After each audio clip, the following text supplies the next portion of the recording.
দই রেসিপি আজ আমি আপনাদের শেয়ার করব।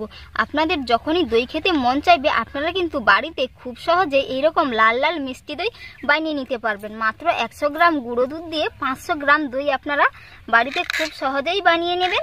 আর যে কোনো পাত্রে, সবার বাড়িতে সবসময় তো মাটির ভাঁড় থাকে না, তাই স্টিলের এবং এইরকম প্লাস্টিকের গ্লাসে করেও আপনারা কিন্তু খুব সহজেই বানিয়ে নিতে পারবেন।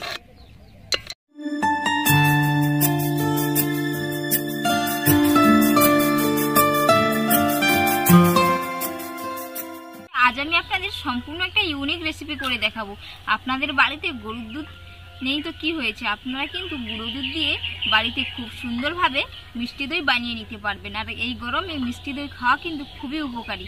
তো দেখতে থাকুন কিভাবে আমি বানাই, আশা করি আপনাদের ভালো লাগবে। পুরো ভিডিওটা দেখতে থাকুন।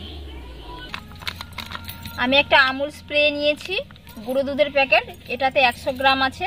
তো এতে আমি 500 গ্রাম জল নিয়ে নেব। এর 1 বাটি জল মানে 250 গ্রাম, তো এর আমি 2 বাটি জল নিয়ে নেব। জলটা আমি উষ্ণ গরম করে নিয়েছি, 2 বাটি নিয়েছি। এর মধ্যে আমি গুঁড়ো দুধের প্যাকেটটা দিয়ে দিচ্ছি। দুধটা এর সাথে ভালো করে মিলিয়ে নেব। উষ্ণ গরম থাকলে জলটা, দুধটা কিন্তু খুব সহজেই মিলে যায়, কোনো আর ডেলা ডেলা থাকে না। আপনারা 500 থেকে 750 গ্রাম হাইলি জল নিতে পারবেন 100 গ্রাম গুঁড়ো দুধের জন্য। পুরো প্যাকেটটা ঢেলে নিয়েছি, এবার ভালো করে মিশিয়ে নেব।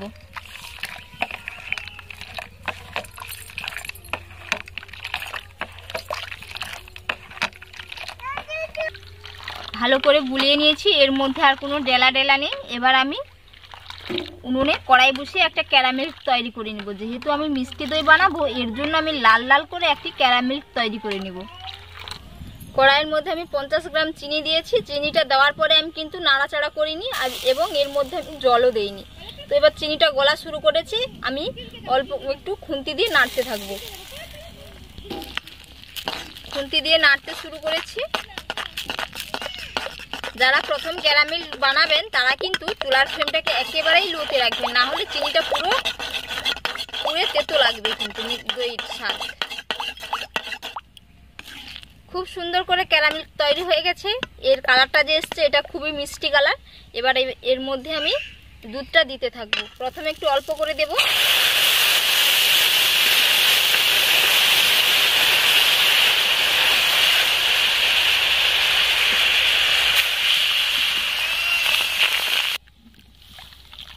পুরো দুধ দিয়ে দিয়েছি। আর এইরকম জমাট বেঁধে গেছে, তো এটা ভয়ের কোনো কারণ নেই, এটা নিজের থেকে গলে যাবে।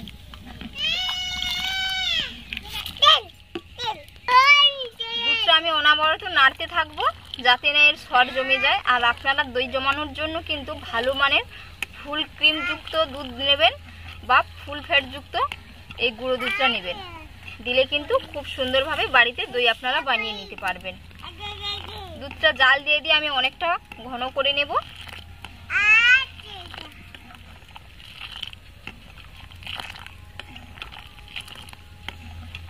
দই জমানোর জন্য আমি টক দই নিয়েছি। এখানে আমি 50 গ্রাম টক দই নিয়ে নেব।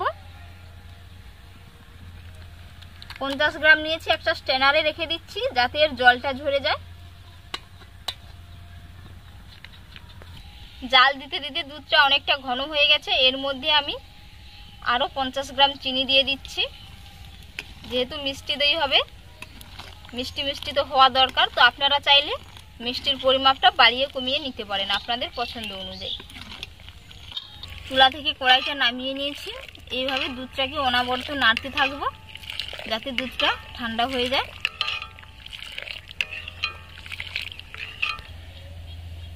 আমি দুধটাকে আরেকটা পাত্রে ঢেলে নিচ্ছি।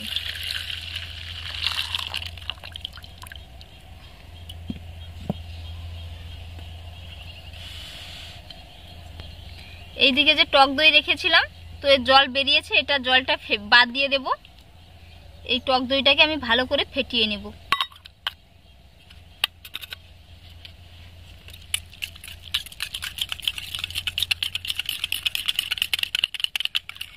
দু থেকে 3 মিনিট ভালো করে ফেটিয়ে নিতে হবে যাতে না কোনো ডেলা ডেলা ভাব থাকে।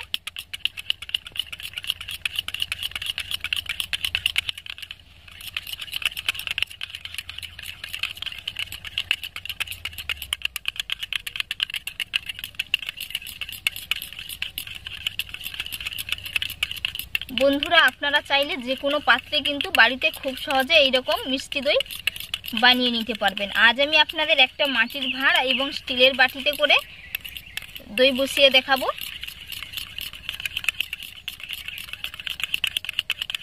কাঁচের বাটিও নিতে পারেন, সব সময় তো মাটির ভাঁড় পাওয়া যায় না এবং বাড়িতেও সব সময় থাকে না, এর কারণে আমি স্টিলের বাটিতে আপনাদের দেখাবো।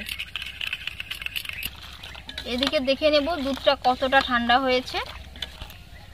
আঙুল সইছে, এইরকম উষ্ণ গরম আছে। এর মধ্যে আমি ফেটানো টক দইটা দিয়ে দেব।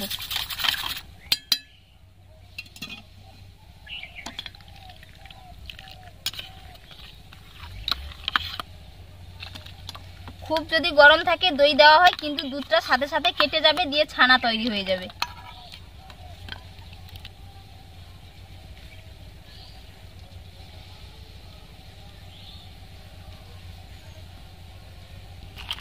দই দিয়ে দিয়েছি, এবার ভালো করে হ্যান্ড উইচ দিয়ে দুধটাকে ফেটিয়ে নেব এইভাবে 2 মিনিটের মতো।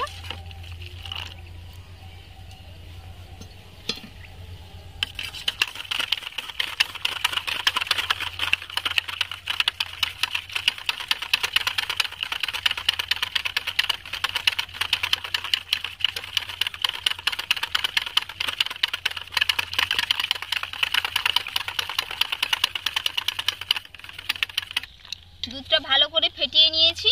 এবার আমি এই যে মাটির ভাঁড় নিয়েছি আর স্টিলের বাটিগুলো নিয়েছি, এর মধ্যে আমি দিয়ে দেব দুধটা।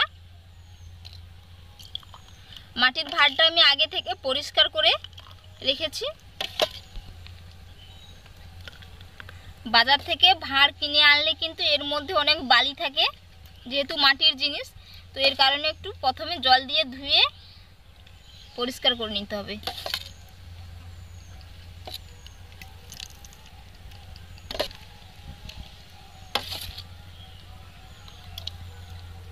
আপনারা এর পরিবর্তে কাঁচের বাটিতেও দিতে পারেন।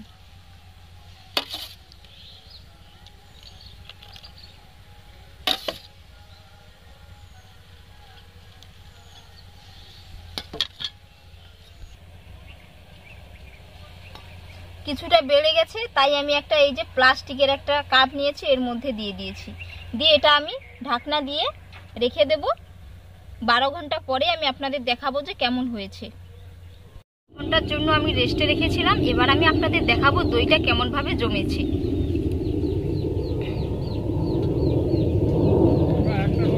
দইটা কত সুন্দরভাবে জমে গেছে দেখে নিশ্চয়ই বুঝতে পেরেছেন। মাটির ভাঁড়েরটাও খুব সুন্দরভাবে জমেছে এবং বাটিগুলোও খুব সুন্দরভাবে হয়ে গেছে। সাথে এই যে একটা গ্লাসে করে বসিয়েছিলাম, এটা একটু বেড়ে গিয়েছিল বলে এটাতেও কিন্তু খুব সুন্দরভাবে দইটা জমে গেছে।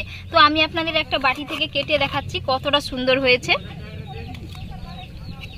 এই যে পুরো কাটারি মার্কা মিষ্টি দই হয়েছে। তো বন্ধুরা, আজকের রেসিপি আপনাদের কেমন লাগলো অবশ্যই কিন্তু আপনারা একবার কমেন্টে জানাবেন এবং বাড়িতে এইরকম ভাবে একবার বানিয়েও খাবেন।